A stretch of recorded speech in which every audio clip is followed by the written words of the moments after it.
listening to the Art of Homeschooling podcast, where we help parents cultivate creativity and connection at home. I'm your host, Jean Miller, and here on this podcast, you'll find stories and inspiration to bring you the confidence you need to make homeschooling work for your family. Let's begin.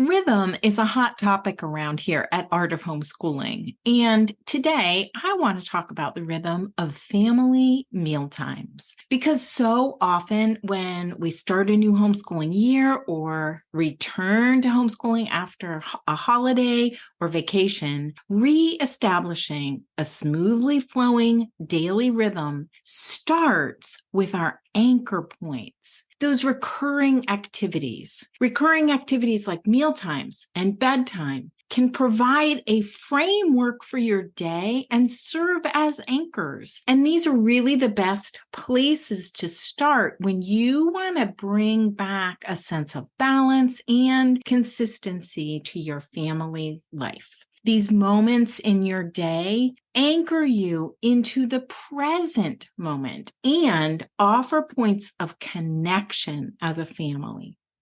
Homeschooling provides so much flexibility, which is wonderful, but also sometimes challenging. That's why here in this episode, I want to share some ideas and resources that have really helped me to start with mealtimes whenever I want to bring rhythm and predictability back into my days. The phrase anchor points comes from the work of Kim John Payne and the Simplicity Parenting movement. Anchor points are really the activities that happen naturally in your day that anchor your daily rhythm and can help you reestablish or establish a daily rhythm, a nice flow of activities that is just the right pace.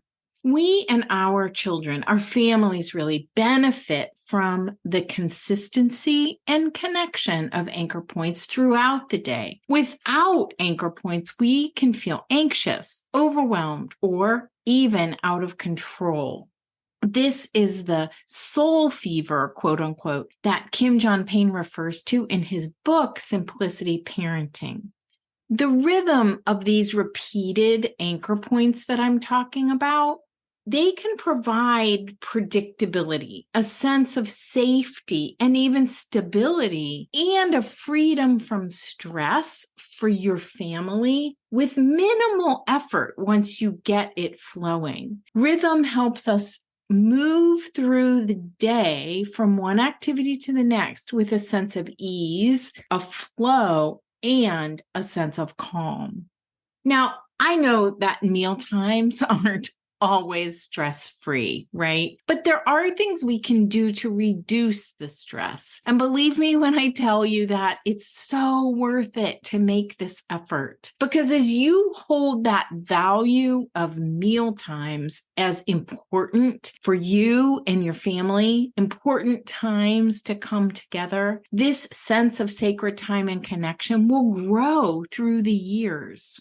When our boys were little, and keep in mind that they're just 16 months apart, and then 7.5 years later, our daughter was born. So when our boys were little, our meal times would devolve rather quickly into squirming, whining, or even arguing. I remember a time when I thought that 10 minutes at the dinner table was a big win, but I didn't give up.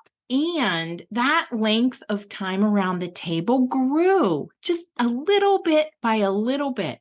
We even reached a point where everyone in the family played a role in preparing to eat together, like setting the table, preparing the food, lighting a candle, leading a blessing, clearing the table, and washing the dishes. With everyone pitching in, we built up a sense of creating this ritual of meal times together.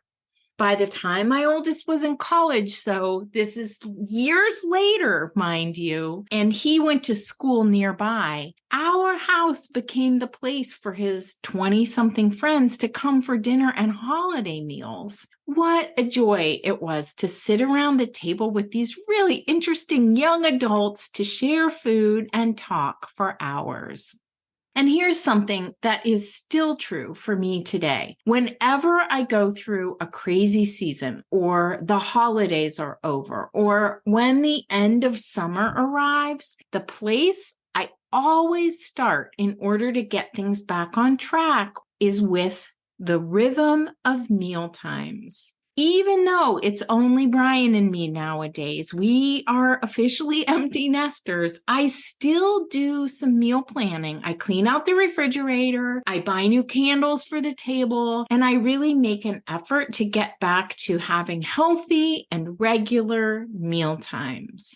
Because I think for all of us, healthy habits slip during busy seasons or holidays or a big move or some event in your family's life. We tend to eat out more, eat more junk food or frozen meals. After a chaotic summer or a family trip, I find myself really craving getting back to nutritious whole foods again. And I have to say that every year, by the end of the summer, I'm not eating so healthy anymore. I laugh and say when it gets really hot here at the end of August that I just want ice cream for dinner. I don't feel like preparing anything. So the question really becomes, how do we make the transition back to healthy eating after one of these seasons for us and our children, when we want to add in more fruits and veggies and homemade meals? So today I want to share 2 resources that can really help you prioritize wholesome foods and family meal times together. And I also have a few simple ideas for engaging around the table. The first resource that I have for you is an online meal planner called Plan to Eat. While I've always honored dinner time as a special family gathering, I wasn't always inspired or very well organized with what to make for the meal, especially after a day of homeschooling with 3 kiddos. I tried collecting recipes in binders, meal planning on blank templates, and even jotting down dinner ideas on a calendar. But for years, I admit, I felt pretty chaotic around meal planning and dinners especially. The worst, we all know, the worst feeling is when 4 p.m. arrives, we're totally exhausted and we have no idea what to make for dinner. Decision fatigue is real. So when I discovered Plan to Eat back in 2013, that all changed. I've been using this tool for 10 years and I love it so much. It's an online app designed to ease the burden of meal planning so you can enjoy dinner with your family. With Plan to Eat, you can save recipes from anywhere on the web with just a URL, and you can add your own favorite recipes into the app. And then you simply drag and drop recipes into your meal planning calendar. From there, you can generate your shopping list for the week. And I even like to print out the meal plan and hang it on the side of the refrigerator. One of my favorite ideas using this app is to set up a menu for the week and then keep reusing that collection of recipes in future weeks. So if you created just 3 weeks of healthy meal plan menus, you could keep rotating through them. I mean, how simple is that? Plan to Eat makes it so much easier to plan family dinners. This tool has helped me and my family eat healthier, spend less time meal planning, and feel more relaxed knowing what's for dinner ahead of time. I have a referral link for Plan to Eat, which you can find at artofhomeschooling.com/plan to eat. And you can go there and sign up for a 14-day free trial if you're interested in this meal planning app. I'll also be sure to put a link in the show notes. Another favorite resource I have for you is Kids Cook Real Food to help you get your kiddos more involved in the meal prep process. I have found that when kids help choose the meals and prepare the food, they have more investment and are more interested in trying new things and being more experimental in their eating habits. Kids Cook Real Food has a cooking curriculum for the whole family where children can learn these key life skills and then they can start to help you in the kitchen. Cooking together is so connecting. This curriculum is video-based and shows parents and kids working together in the kitchen, and it gives you specific recipes you can make together.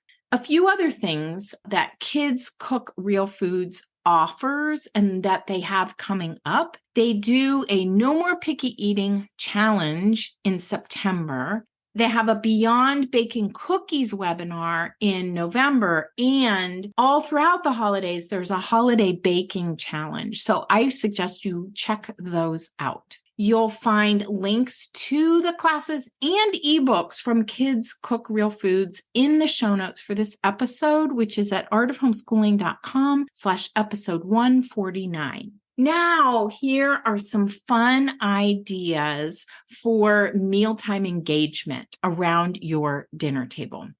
The first is to have one child set the table and another child unload the dishwasher. If you have more than just two kids, you can have some sort of rotating chore chart where different roles for family meals are assigned to different children. These are super simple chores, but can be so helpful, and it helps get children involved. So create a rotating chore chart so everyone knows what they're doing each day. Another idea is that, well, this is for, we all know, right, that weekday meals at the end of a long day can be challenging, especially if there is a parent who works outside the home who's tired and maybe cranky themselves and not especially interested in leading engaging conversations or listening to lots of chatter at the dinner table. And you, perhaps, as the parent at home, are also wishing for a break. To keep family meals from devolving, I suggest trying simple games or conversation starters. Here are a few ideas. Brain Quest decks. These are decks of these cards. They're super fun.